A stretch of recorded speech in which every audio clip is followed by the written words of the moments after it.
Hello everyone, welcome to the Lungleng show. Today we'll be talking about music, the potential of music and the prospect of music.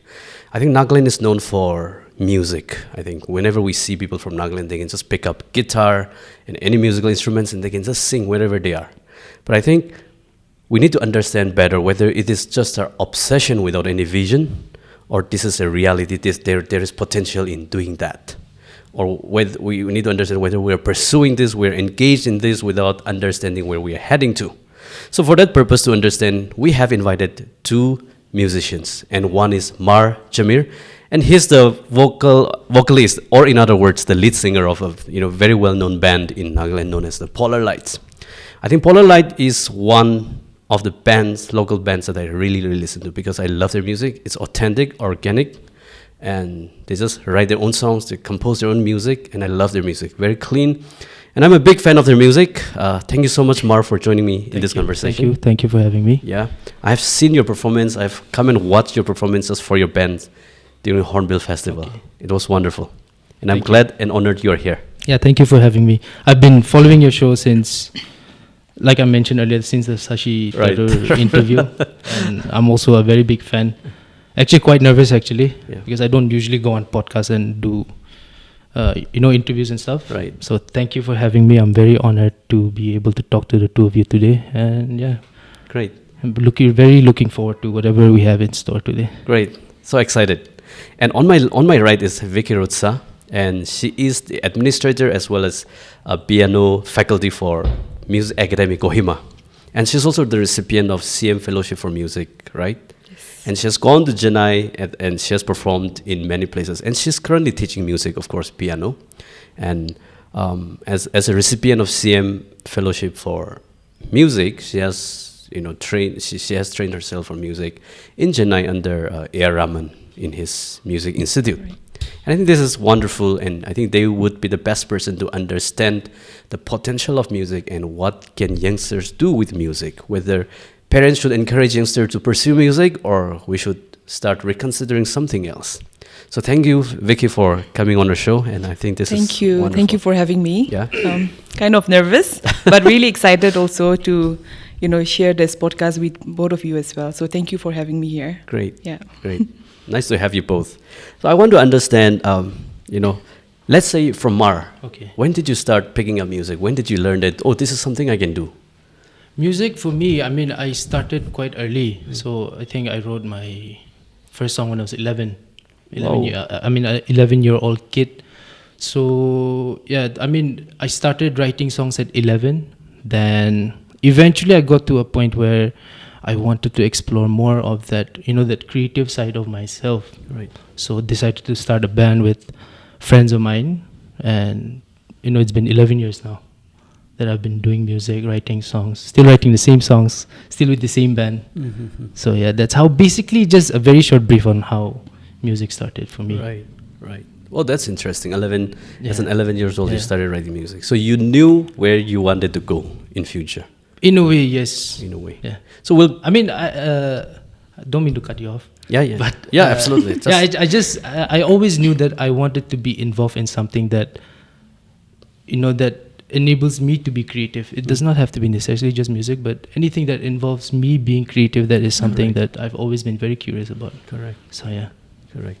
I think we'll dive deeper into now whether you are happy with your decision as a kid or whether you are have some sort of regret. We'll dive deeper into that. Yeah. Vikhie, I want to also know when did you realize that you should pick up music as a pianist, and you have been teaching piano. So how did your interest begin as a child? Well, initially, I started my piano journey when I was in class 3. So initially, how I started it was my mom who wanted me to, pursue piano lessons, because I think for not maybe every, but then, almost all Naga parents, it's like a dream to see their daughters playing the piano in the church, I should say. So it was part of my mom's dream as well to, let me learn the piano. And so, that's how I started when I was in class 3. And then later on, I pursued grade exams from Trinity College London, mentored by Kyochano TCK. I see. Yeah. And I'm where I am today because of, how I started when I was in class 3. Wow. Yes. Wow. So that means you are literally in music for more than 2 decades? Yeah, 2 decades. But I've been teaching the piano for over a decade now. Wow. Yes. Wow. I'm sure, people who understand piano will have more to learn from you, because I do not know how piano really works. I mean, the decision to take up music itself is I don't think it'll be a very easy decision as well. It was not. Right? It was not. But what else did you want to do other than music? Was it your decision, or just because you're a It parent? was my decision only. Okay, but then, when I started teaching the piano, it started off only as a hobby, actually. So because I did my bachelor's and master's in sociology. Mm-hmm. But then at the meantime, so that's how I started. But it started off, as a hobby. And then even when I was pursuing my bachelor's, I was teaching.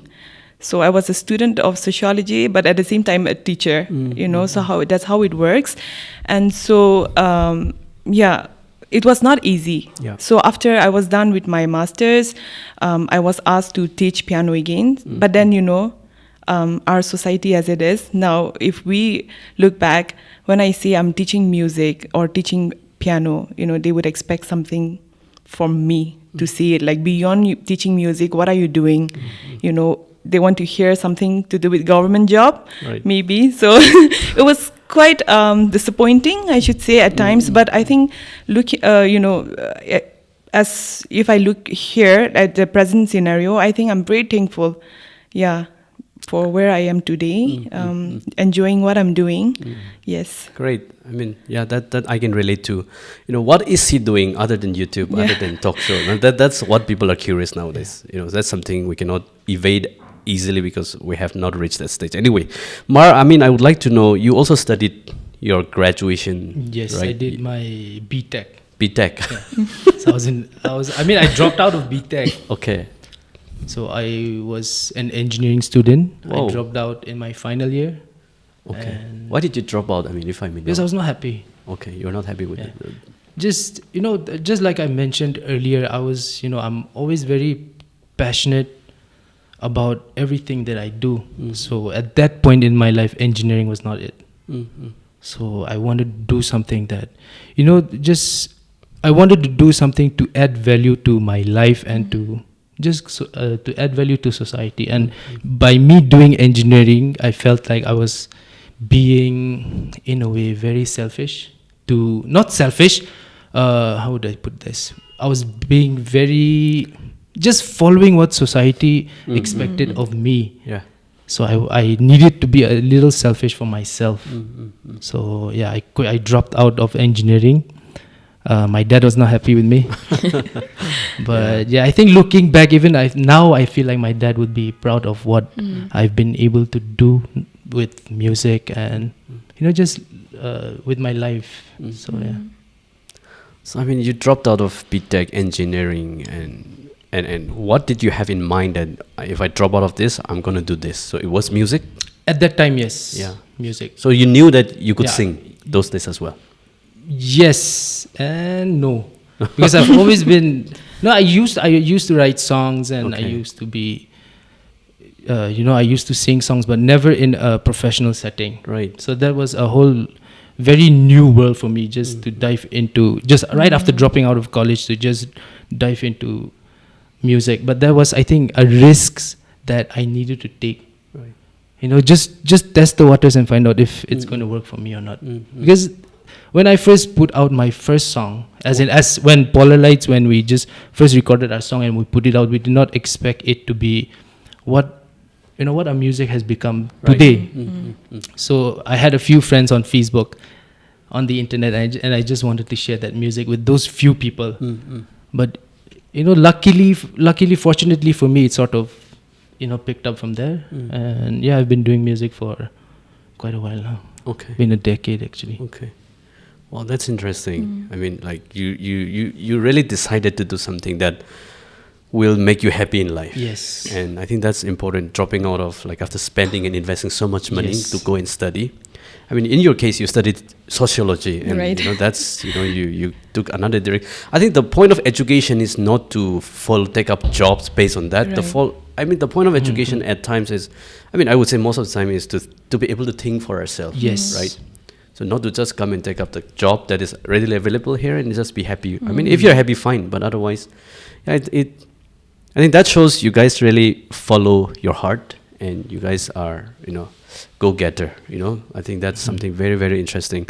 I think the most important part is now, I want to look at, how music can really sustain our life, the financially, because that's something, everything comes down to whether this profession is worth following.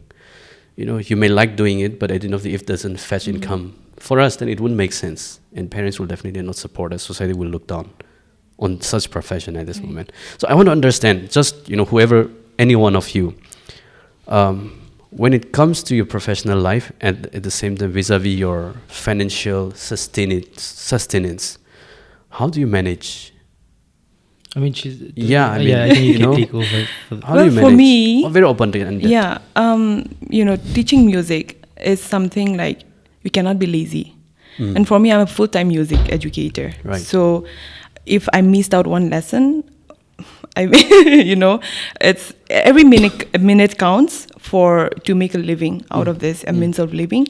So it's kind of challenging as well. But when you are dedicated and when you know what you are doing, your calling, I think it can really sustain you. For me as a music educator, because I'm working in a school and I run a small home piano studio as well. And so that's how I've been, sustaining myself so far. It is challenging, and unlike government jobs where even if you don't go, you get your salary. Right. Music is not like that. For performer, he'll know better. But if he doesn't perform, he's not getting it. Absolutely. Yeah, so it's very challenging. But for me, so far, so good for me. And I'm able to sustain myself as well. Yeah, so... Great. I mean, that's the purest way of earning income and ethical way of... And very fulfilling as well. Yes. And you have room to grow as well. Right. Every class, every, session you have with different kids, you learn something out of that, and you know that I have to keep improving as a teacher because someday these kids will outgrow me, in terms of knowledge. Because with nowadays we have every resources, every guidelines, every, talk about mentorship, it's getting better and better. Yeah. So I think, I have to keep improving myself as a teacher. Yeah. Wow. That's interesting. I mean, it's just like any other profession, right? Right. You have to keep performing it, you have to keep doing it. Like any other teacher. Right.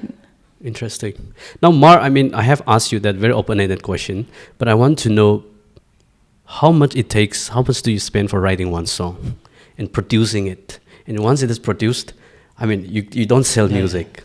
How do you make living out of it? That's more challenging one. Performing as a touring artist, that is, I mean, I feel like this is not just in India or in Nagaland or, it's a global phenomenon where people don't make money out of just putting songs out anymore. Right. So because streaming, you don't make any revenue. Exactly. I mean, you make a tiny amount. I know. So as a performing artist, the only way to generate income right now is through live performances and merch. So that's basically how a performing or a touring artist makes money. And do we have enough of it here? Exactly. No. Because we see, for example, in Nagaland, our dependence on the Hornbill Music Festival is something that I think that shouldn't be the only event that artists here look forward to. Right. We need to have like shows happening throughout the year where it does not necessarily have to be a festival. But it can be like with venues, with infrastructure and stuff. Correct. But yeah, I think that's something that's lagging. And for us, honestly speaking, can a touring musician make money out of playing music? Right now, I'll say no. Oh. And that's very discouraging in a way. And I don't mean to discourage any upcoming musicians and that's not to say that it's not going to get better, because there are bands and musicians that, in a way, make money out of playing, out of performing shows, but that is the 1% here in India, or in fact in the world. Right.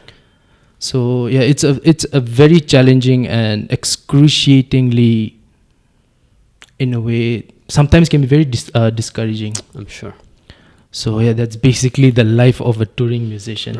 Right. And But like you said, at least roughly about 1% of those bands and musicians get that privilege. Not because, I mean, not just a privilege, but they really work hard and their music stands out, and they have that fan base. I mean, when you analyze the context in Nagaland, now let's just specifically coming down to Nagaland, how do you make sure your music stands out? And creating that fan base will not be a easy task. There is a mushrooming of music bands. Yes. So in that context. In that context, I mean, I'll just speak on from my experience. Yep. So I've never really thought of our music to be unique, or I never during writing songs I'm not that person where I'll be I'll write a unique song where it's very different from the rest of the artists or musicians that I hear. But I try and write songs that are very, that come from a genuine place. It can be from personal experiences, or just by observation of the people and the surrounding around you. I try and draw inspiration from those type of things. And for me, I mean, I've been fortunate enough that our listeners enjoy what we put out.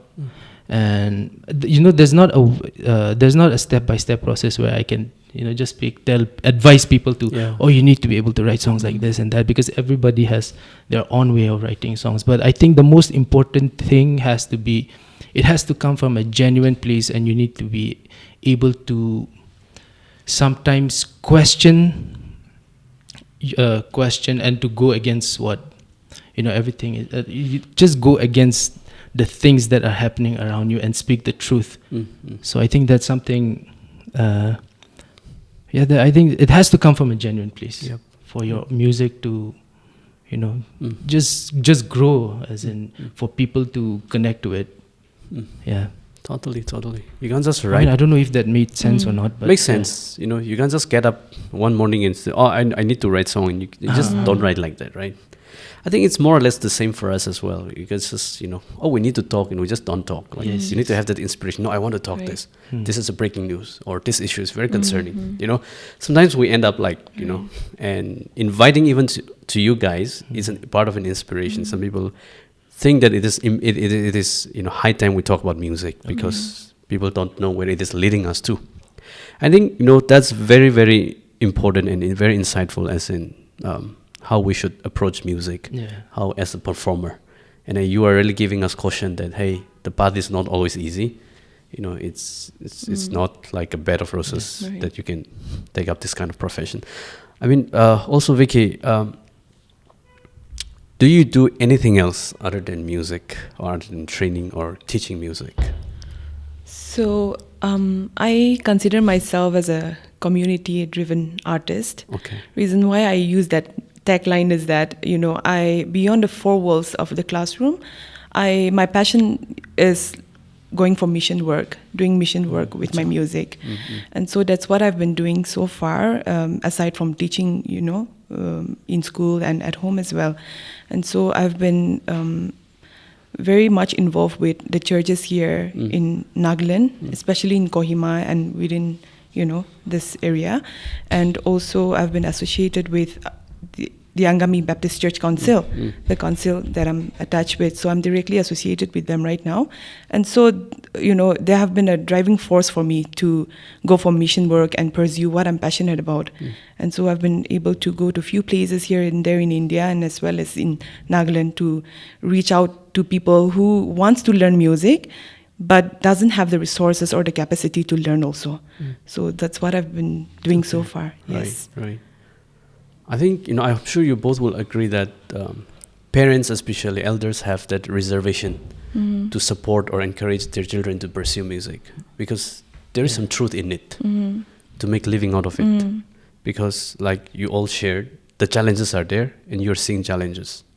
I think in order to tackle those challenges, I mean, like, you must be doing something else apart from music. And what is it that you are, for self-sustenance? I mean, for me, I've been, if you follow me on my socials, I'm very passionate about it. Besides music, I'm also very passionate about farming. I see. So currently, I farm dragon fruit.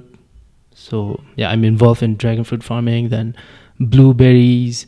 I just recently started blueberry, but yeah, it's something that I developed during lockdown, during COVID, because during COVID we couldn't play shows. The only shows that we had were on Instagram Live. So it was during that time that I developed this passion for farming. And honestly speaking, sometimes I enjoy farming a lot more than the music, because these two are like very polar opposites in a way. Because farming has nothing to do with music, and music has nothing to do with farming. But at the same time, I enjoy doing these two things. I feel very fortunate that I'm able to have two passions working for me simultaneously, and just in a way make a living out of doing these two things. So yeah, farming is something that I'm very passionate about. But you picked up farming just because you don't see prospect in music anymore? Not really.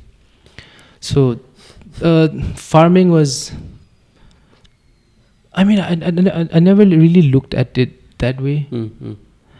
But yeah, farming was something that I just found out that I was passionate about. You're passionate about, yeah. Not because music could not sustain my life. Right. So yeah. But what can it affect your passion for music or your inspiration for music? It affects you in a positive way, I feel. Okay, like how does it? Because farming in a way is very therapeutic. Right, I agree with that. Yeah, I agree with that. So when you're working in the farm, it's sort of, sometimes you're all by yourself. You're just left with your thoughts and not your phone. So I think that helps in that helps in me being able to draw inspiration from just the surroundings, and I feel like it has affected me positively. Right. Because writing music can sometimes be very taxing on a person's mental health. Because with me especially, I write songs that are very, how should I put this, very dark. Yeah. Or coming from a very bad place, A broken place, Yeah, a broken yeah, yeah. life. Yeah. Okay. So farming for me is like an escape from that. That person in me. So yeah, it's helped me tremendously. Funny enough, I've not been able to write very negative songs of late, as in not very dark songs of and I think that's because of farming. These days I've been writing like very positive love songs and stuff. I don't usually write love songs, but Yeah, I think I haven't heard any love song pop music style, How do you categorize your music? I don't understand music, so is it genre of even music? I'm confused about that. Yeah. Because I think people would usually describe our music as like an alternative rock. Okay. We've been described as ambient rock as well, post rock, pop rock. Okay. So yeah, whatever fits. Yeah, just to probe you further, because you as a performer, like in general, how much does it cost to produce one song? Oh yeah, And at the same time, like in a year, roughly how much shows you can do, possibly? So for a song, for us, because we do most of the production, we do all of the production ourselves. Yeah. So my eldest brother, who plays the guitar in the band, he's the one that produces our music. Right. And we get all of the band together and we just write together. So it's not too much of an expense. And we have our own studio. So production wise for us, it's practically non-existent. Okay. The cost. Okay. But I think for other musicians, roughly it costs you about 10 to 20K for a song. For an album, you might be able to get a discount. Right. But that's just for MP3 audio, right? For the song, not for the music video. No, not for the music video. So music video again will add up to about 50 to 60K. I know, true. So that's how. It's an expensive affair. It seems so. And then once you have your music, you start to put in money into your PR, to your marketing, Right. to network. Right. Then you have to go out on tour. travel to those cities. So yeah, that's I mean, it's tough, it's challenging, but we have to do it. Right, because you love it. Yeah. And thanks for sharing those valuable experiences. I think we can draw a lot from there, and the beauty about it is that it comes from a real life experience, and I mean it's a very expensive affair for sure. And I think sometimes I feel like those budding new bands and who are passionate about music without realizing the kind of the response that they will get, and they're probably investing so much into the production. And definitely they won't get back anything other than some YouTube comments and appreciating them, but that's not sustainable. Yeah. So without thinking about the strategy for sustainability, definitely they will not be able to produce for the next. That's very important. I mean, and you as a music trainer, piano teacher, what else other than teaching and learning piano skills, what can they make out of it? Like, suppose I'm a student of a piano. What can I do with that other than teaching? Yours is teaching, fine. Right. But after I learned it, what can I normally make use of it? So, I think, like I mentioned earlier, you really need to know what you're passionate about. So, we often have this mindset that, okay, if I'm studying music, if I pursue music, I have to teach, I have to be, but there's a lot of scope, beyond teaching, like Mar, he performs. There's music producers and all, and whatnot. Many things going, behind the scene. And so it's not just about teaching. So they can, be part of like the faculty teaching music. They can be performer. They can be, full-time pianist. And like he mentioned, it's very challenging to be, to fully accept that, okay, I can make a living out of this, being a pianist or be a guitarist or a drummer here in Nagaland. It's very difficult. Yeah. But I think, with the resources that we have now, with the guidelines, the mentorship that we have here in Nagaland, or with the internet, working 24/7, I think we have better scope, and we should not just think about working here in Nagaland, I feel. You need to go beyond that. Because if you study music and you come back without knowing what you're going to do, it's going to affect you a lot. Right. So that applies the same for any subject that you study, be it engineering, of course, doctors. So you get jobs easily. We have hospitals coming up, and but for music, you really need to know and have a clear vision where you are going and what you want to do with that. Just studying and coming and expecting someone to just give you a job, it's never happening. Absolutely. Yeah. Absolutely. Right. So let me just interject. Yeah. So I have friends that are very good musicians, as in they play the guitar very well, the piano very well, and in fact they make good money. That is, there's another option where you can session for other musicians, say session for big artists. And these days we have a lot of, not necessarily a lot, but we have some, for example, Taba Jake. So he's a prominent Arunachali musician. Okay. As an Arunachali artist. Okay. So he sings in Hindi, and he's he has English songs as well, but he's very well known all over India. So my friend sessions for him as the best bass player, and he's never in Dimapur actually. Okay. So he travels a lot. I mean, and I believe that he makes good money there as well. And he sessions for Shillong Chamber Choir as well. Wow. So So earlier I mentioned that it's not possible. I mean, it's not possible to make a living out of music, but there are avenues where you can go into and make money, as in with sessioning for big brands, bands, artists, musicians. So most of my friends that I have that art bands that I know, say from Bombay or from Pune and stuff. They're like the drummer from that band sessions for a big Bollywood artist, or just they're all doing their stuff and at the same time doing playing music with other people, just so they can make money and make a living. So right. And now that a lot of youths that are into gaming and all. There's a big scope there as well, providing music track for gaming. They're earning a lot. Yeah, so that's one way. And then, for OSTs, movies, videos that we produce. Correct. Yeah, so it's, so those are things like they're, able to do and then earn as well. Yeah. Jingles as well. Yes. I see. So I have friends actually. So there are they're independent musicians. They have their own music. They're not able to make enough of it. Okay. So they start making jingles. I see. And those jingles pay you about 20 to 30 lakhs for a jingle. So Oh. that's a jingle is basically a 1 minute track music. Few seconds track. Yeah, something like. And what is Jingles for? I'm not, for example, say the Cadbury ad. okay, right. So you have music there, no? Yeah.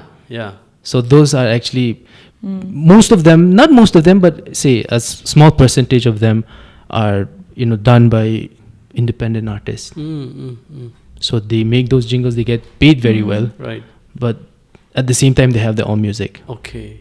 So those are things that you can get into with music, Right. not just having to be like produce your music and you have to love our music and stuff like that. Exactly. I think we need to understand the market as well. Yeah. Right. Like in order to make living out of it, right? You just can't love music and just love with it and just don't think further on that. Yeah, and adding to that, I know it's a little off track, but Yeah, please. especially to do with sound engineers, once you learn the basic doesn't make you a sound engineer.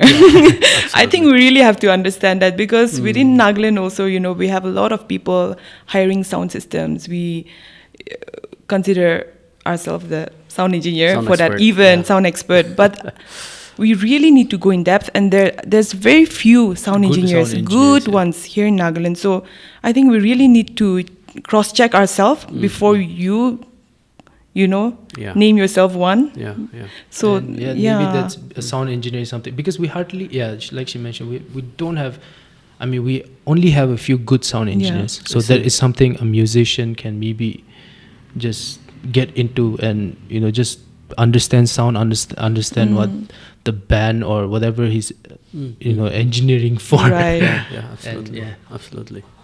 I think it all comes down to hustling, we have the hustle. Yes. Whatever it is. If you don't know the hustle in life, just take up government job and just become that obsolete character where you are not much useful for society other than just attending your office and just carrying your duties. Most of the times not even attending office. Yeah, or if playing caroms, gaming there. Yeah, I think I've been with the government. I have worked with the government, and it's a fact that we stop growing once you're into government. Right. The only thing is that security, job security, chalo. But I think living in the 21st century, there are many more things we can get done rather than just living for that security purpose, right? Right. So we need to hustle. Yep. Yeah. So I think laziness is the only enemy that we need to tackle first. Yeah, for now. If you hustle, if you work hard, everything will work.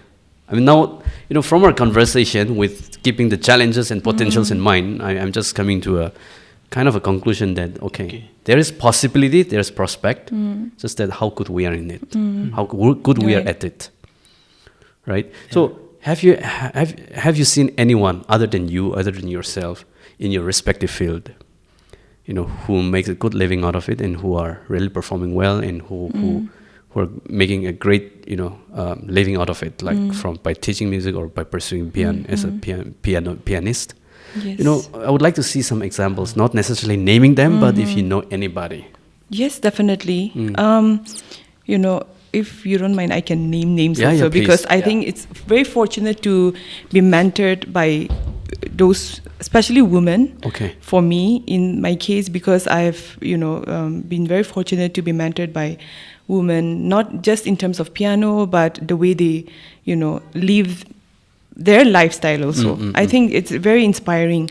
And so for me, I already mentioned earlier about my mentor, Kyocha Notisike. Okay. She has been my sort of backbone for me, ever since I started pursuing music and exams also. And so she's been doing really well. So she is the founder of the Music Academy Kohima. I see. And also the founder of Brillante Piano Festival. That's the only multi-genre piano festival in the world. Wow. Yeah. Oh, so in the world. yes. And also now she has been selected to go to JT Pack Kochi as a artistic director. So she's working there as well now. So she has been a role model. And another one is Ma'am Zubi Hojui. I see. She is the founder of the Hope Excellence for Center for Excellence in Dimapur. So not just in terms of running a school, but she's a very good entrepreneur as well. I see. And so those are the kind of role models that I've been, looking up to. Very inspiring. So there are tons of, people in and around me, inspiring me every day just to give my best and improve myself also. Sometimes, and I start comparing myself and then, okay, where am I and where are they, Obviously, I can't keep comparing myself, but that's like a, something for me to look up to and improve myself every day. Right. So keeps us motivated. In a way. Yeah, motivated. Correct. And your circle of friends, it's so important. Yeah. It's so important for you to grow and improve yourself. Yeah, they have this saying where, show me your friends and I'll show you your future. Exactly. So I think that is something that's, that is something that I've learned a lot from. So yeah. Yeah, so as a performer, like, I'm sure there will be many who are doing well. And I mean, how is your estimation, how is your assessment as a performer that really, really doing well in Nagaland? The best that I can, just off the top of my head, I think Alobo is a good example. Okay. Alobo Naga. Okay. So he's been doing this for quite a while. I mean, it's been almost 20 years, I guess. And he's doing quite well, financially, of course. I think, from social media. Okay. But I mean, Alobo is a good example for us performing musicians. And, people tend to, in a way, be critical of everything he does. But, we need to be, he's one of the first people to actually go out and, open doors for a lot of musicians in Nagaland. I see. And I feel like he does not get the credit for it as much as he should. So yeah, Alobo is a good example. He's doing well, and I hope he does well. And yeah. But the question is, not every musician performer can become like Alobo. Yeah. And not every pianist can become like your proprietor and so on. Now, for budding musicians and performers, how do we look at it? Like, do you have any suggestions? We need to start looking at music as a business rather than a hobby. Because music performances and just touring at the end of the day involves money. Yep. Because there's transactions. So we have to start looking at music as a business rather than just, going out and playing a show and just doing right after a show you get drunk and stuff like that. We need to grow past that stage where it has to be a little more professional. Correct. And you have to start looking at finances and just how a business would operate normally. We have to do that with business. With music as well. True. So that I feel like once we start doing that, I feel like we'll be able to take that next step towards, in a way, financial stability.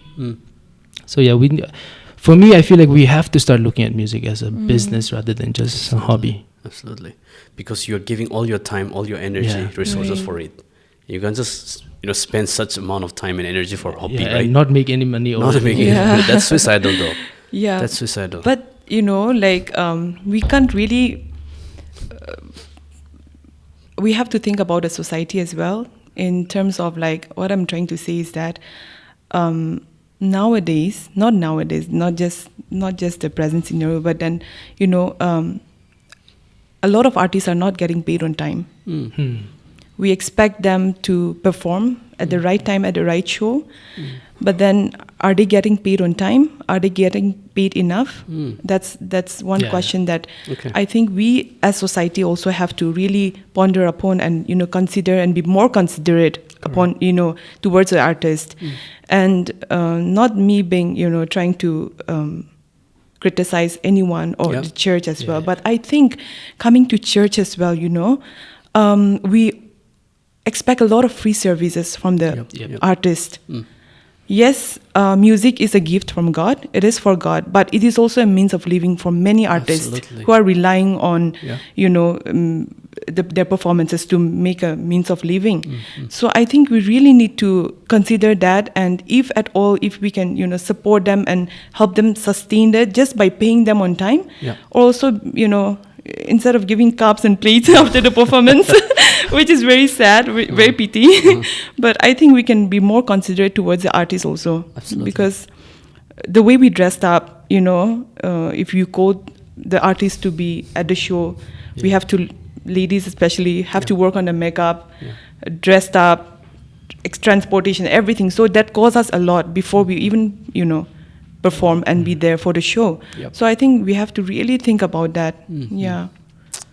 I mean, I cannot agree more, on that.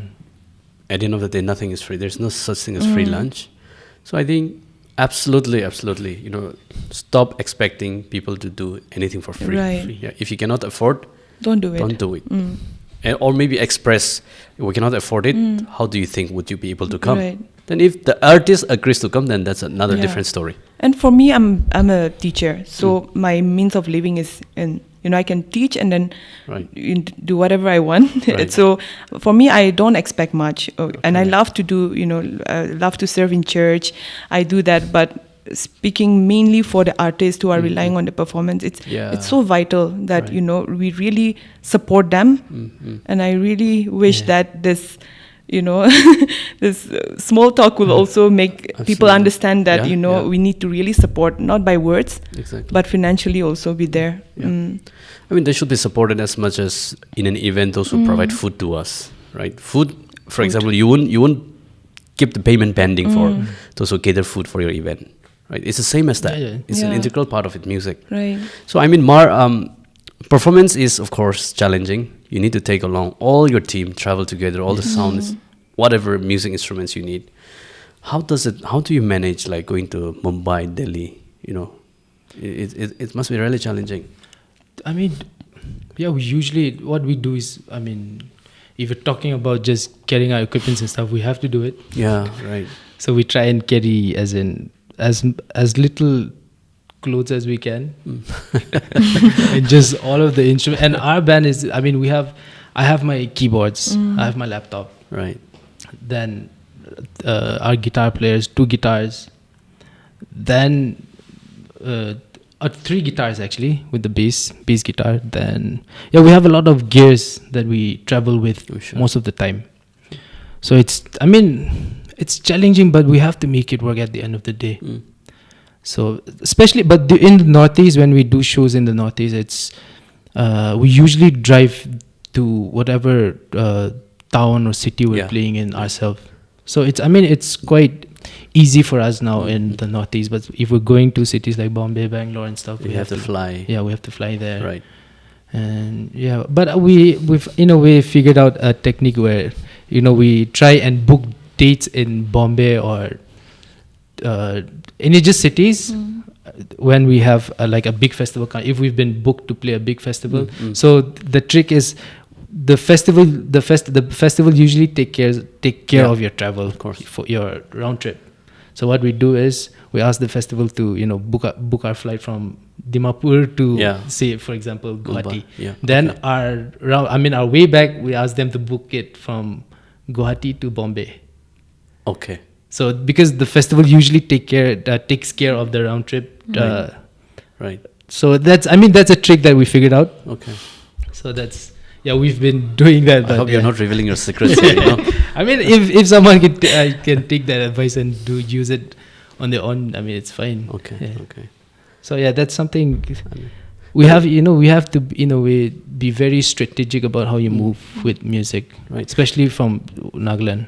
But if you look at famous bands from Western countries, you see them like planning scheduling their own tour. Yes.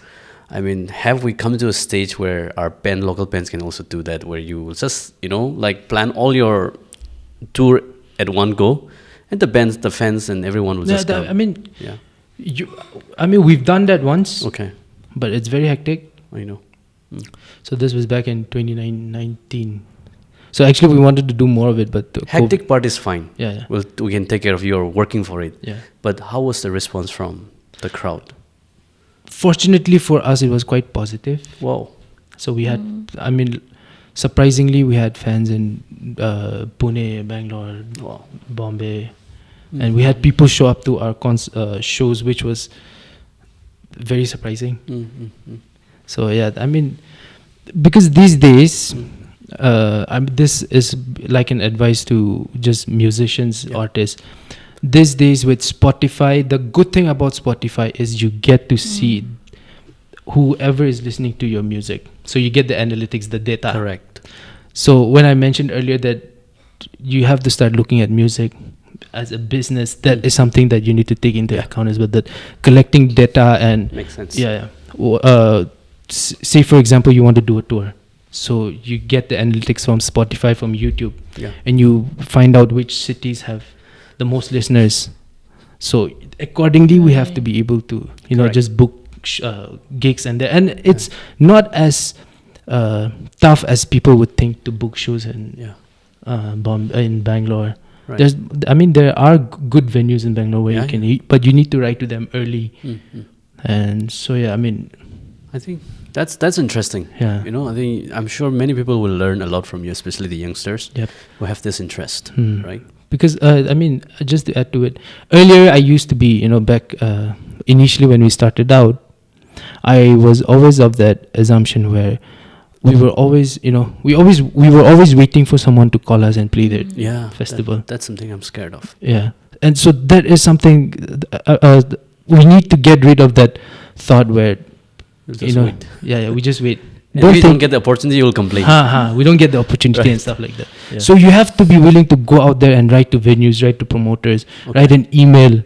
Correct. And with Instagram, you're like, you just have the promoter or the venue just at your fingertips. You just have to write to them, show them your music, send them your music. Correct. And eventually, I feel like if your music is good enough, they're going to reach out. Yeah, they'll reach out. Wow. So this was the advice that I got from a friend of mine. Right. So he plays for one of India's biggest post-rock bands. So he questioned me, why aren't you guys doing any shows in cities in Bombay, Bangalore? So I was like, I'm just waiting for them. I'm just waiting for them to invite us. So he's like, what, are you stupid? Yeah. Makes sense. People don't care about how talented you are anymore. Exactly. So it's just first come, first basis. Right. I think we Northeasterners, mainly the Nagas, lack this. Yeah. Okay, we are just so passive. Right. We have to be more proactive. Like the I'm not comparing, but the mainlanders, whatever little talent they have, they want to show it to the whole world. But we hold ourselves back too much. Right. Maybe this is part of our culture or something, but we need to get out of this in order to make sense of things. With Nagas, we're very we're very prideful. Yeah. We're full of pride. Yeah. Which is a good thing and a bad thing at the same time. Yeah, it's very bad for business. It's very bad for we business. don't survive like this in business. Yeah. Any comment, Vikhie? No, I can just agree to that. But I think I like your idea that society also needs to understand. When they use your service, you need to get paid whatever amount that you deserve. Yeah. We have to stop belittling ourselves. Which is we don't value it, right? That the idea of professionalism, we need to inculcate that, and we need to look all this music as from professional as well as from a very holistic point of view. Right. Because it's expensive. Music is very expensive. I feel buying an instrument is not cheap. Starting from there. Yeah, taking lessons, you name it, it's so expensive, and so I think we should, in return, get something out of that. Correct. Yeah. But do you think government should be also doing something about this? I know there's something called TAFMA, but I don't know what they are doing. I mean, honestly, how good they are performing, because I'm not into music. But I'm not expecting that you should comment on that. But at least in general, do you think government should revamp a little bit on this? So we, like you mentioned, we have TAFMA, a flagship of the government of Nagaland. Right. So they're solely into promoting arts, music, and culture here in Nagaland. And I think they're, proactive in the sense that there's always something going on almost every day, like workshop, And now that we have, they have district representatives. Like from what I see in their updates, also they're conducting workshops. Okay. There's occasions, events going on, and if there's government occasions going on or cultural exchange programs here in Nagaland or outside as well, or abroad also, there's certain artists that they send across to represent Nagaland. So I think to think about it, I think they are doing enough in the sense that supporting artists, to promoting artists also. Now when we talk about TAFMA, people are very critical about it. Like when they do something, they would expect, oh, you should have done this, this, that. There's no satisfaction to what they do, or be it talking about artists also. Whatever you do, they want something else Extra. again. Extra. And so it works like that. But, for them, they have been, solely supporting and promoting artists. But at the end, we can't really expect TAFMA or the government of Nagaland to fully, support you financially or support your career career growth. Because who made the decision to become a musician or an artist? It's me and it's them. Correct. So I think at the end, it's your commitment, your dedication, and your passion to pursue what you want. So that's something I think, and like you mentioned, we need to stop being so prideful, and then, Sorom Nakaina, we have to go ahead and advertise ourselves, the talent that we have. Absolutely. And so I think, they're doing enough. But of course, more can be done. More can be done, of course. definitely. And especially to do with colleges. We have music colleges here, like MSSM, which is a college par excellence. I see. We have NCMFA here in Kohima. But I think to have a government structured college or system, I think that will really sustain musicians. That will be not just in terms of coming and studying, but also people who have already studied music. Because right now, I think musicians, almost all musicians that go and study music and come, what do? They are into private jobs, like teaching in private schools. They start their schools. They're either like performing or, but mostly they are into teaching music in schools. So I think government can also do something like, starting a college, government college. That will be, affordable. Really affordable, maybe. Yes, because like I said, whether you are here or outside, it's expensive. Music is expensive. I'm sure. So, but then that will really help and sustain musicians here. That's interesting. I mean, I love your takes on this. We can't be so entitled that we expect government to come and help us out. Government, if they help, Jalo, it's good. If they Why don't not? also, Right. Yeah, if they don't also, if you really love it, you have to do it. For example, whatever we do. And in a way, you don't want the government to be involved in something that's very dear to you. Yes. Take Absolutely. credibility. You try and take politics away from whatever. Because music, it's very pure. True. So, that's my thinking, that I don't want the government involved in whatever I'm doing. Mar, you should remove these words from your lyrics. For example, sing like this. I mean, not to that extent, but at least they can be like, they can provide infrastructure. Right. So that infrastructure and is more the- platforms. Yes, more platforms. I think. I mean, for me, the need of the hour right now is like a very good state-of-the-art venue. Because for bands and musicians and artists, I mean, there is Asempa, but it's located at Jotsaman. Not everybody can go and... something like in the Not heart of very a town. Yeah. visible for. I mean, if there was a venue in visible for- Dimapur, in Kohima, Yeah. and because I That's have a nice suggestion. I have friends that tour India, and they like, especially during the tours, they want to come to the Northeast. I always get like DMs on Instagram from friends that, hey Mar, can you set up a show for us in Dimapur or in Kohima and stuff like that. So I think venues can be at least, and they will be able to generate some money for the government at the same time, I see. and also be able to pay the artists. And yeah, venues I think would be a very good investment for the government. Makes sense. Yeah, or maybe a private entity can just come up and build a state-of-the-art venue. That would be nice. Makes sense. Absolutely right. I think without that, it'll be challenging for performers and performing artists. Yeah. Because just like I mentioned earlier, like our dependence on the hornbill has to, Right. Yeah, I mean, that's too narrow, right? That leaves very little room for True. performances throughout the year. Correct.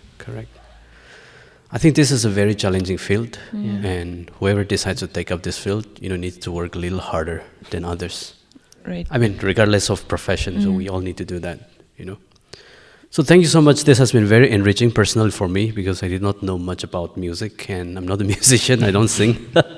But I think this has been very encouraging. At the same time, if I were parents, I think it will really make me think and whether to support my children or for music or so on, I'm sure we have a lot of mature and, parents who view and who watch our videos and podcasts. I'm sure this will really help them as well. And youngsters especially who are thinking of music as a profession, right? So I want to thank you guys again for coming and joining us on this conversation, and I'm sure this will help a lot of people. Yeah. Thank you for so having much. us. So thank you so much. That was very insightful. Yeah, we'd love to have you again in the future. Thank you. Thank you.